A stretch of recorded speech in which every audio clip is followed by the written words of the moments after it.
Good morning and happy Friday. If you are seeing this message, it is because I am missing work from you.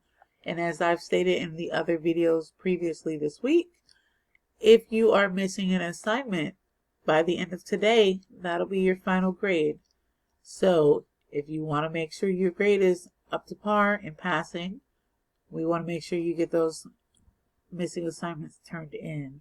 If you are not sure where to find your missing assignments, you are going to click on this class on reading.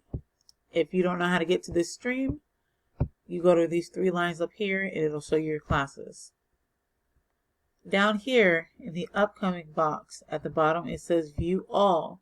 When you click on that, you will see at the top up here, it'll say assigned.